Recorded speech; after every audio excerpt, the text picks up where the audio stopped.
Guys, welcome back to the channel. Another beautiful day here in sunny Florida. I wanted to do a quick update on these Makita power tools, outdoor power equipment.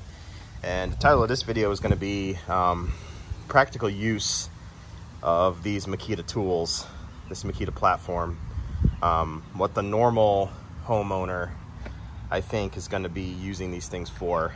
I just got done mowing. I know I did a video on this already before I get off topic. On this mower already, so if you haven't watched that video, it's like 40 minutes long. I'll link it below in the description. But I didn't give this mower such a good review, but I want to do an update because I always try to keep things fresh. So here's the yard here that I'm working on, little front yard. Total square footage of both of these bays of grass is 1,600 square feet.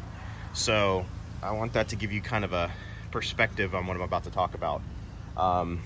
Grass was about 6 inches high. It was pretty tall, a little neglected, to say the least, over the last few weeks. It's irrigated every day. I'm trying to bring a lawn back. It's a mixture of ryegrass and bahia and some crabgrass, I think. So it's a mess, and weeds. So it gets kind of thick in spots. A little bit moist also today because the sprinklers were just on about an hour or two ago. So give you an update here. The Makita push mower has 2 batteries sitting in the bay. Those are done. And then I got 2 more 5 amp hour batteries here. So I was able to do this whole area. So weed whacking, blowing, and mowing. All this whole area, all these edges and everything else around the trees, all that stuff. Blew off these pavers that need to be stained again and sealed again. Did all that work on 4 5 amp hour batteries.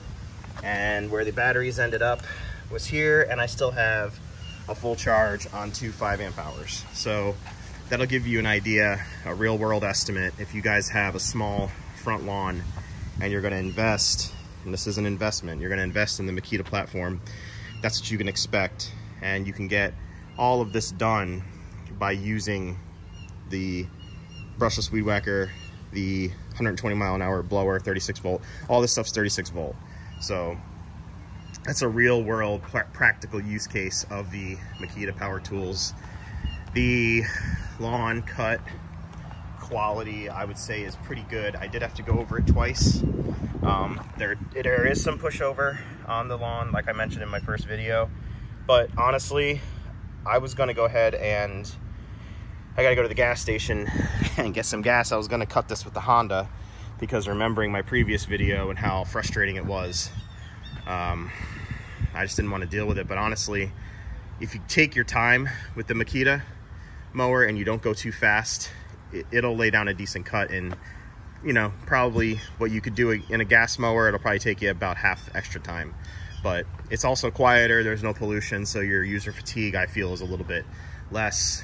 And I did not use self-propulsion on any of this. I know that's a big drain on the battery. I really wanted to see if I could get all this done, which is the big, you know, the lion's share of my front lawn here.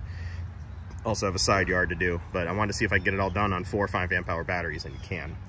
So, you know, take this video for what it's worth if you're considering purchasing the Makita power tools. Like I said, the mower I didn't give such a great review to because I do feel it's underpowered. I don't like that low speed, blade tip speed that it has on it. It is frustrating, but I guess when you get to learn how to use it, you can deal with it. I did not bag either. I just had the bag hanging on there. I have the mulch plug sitting in there, in case you guys are wondering. And the height setting on this thing, it's on 3. So nice low cut. I can tell you, I've done videos on both of these other tools. This trimmer, I have the steel KM 135, I think it is. Don't quote me on that. It's badass steel. It just sits in the barn, unused, sitting in the barn. I have no desire to want to run it. This trimmer combo with that speed feed head on it, you got to rip the Makita head off and get rid of it and put a speed feed on it. I'm telling you, it's a beast, and the battery just goes. I got about 3/4 of an acre out here. I can do the whole 3/4, all the fence lines and everything on just 2 batteries. So it's a beast. And the blower, I have 2 of these things. I've done a video on that too.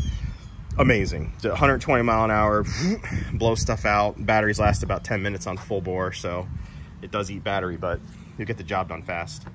So yeah, guys, if this helps you in any way, I'm not sure, please consider subscribing and thumbs up, and I'll get you in the next one. Later.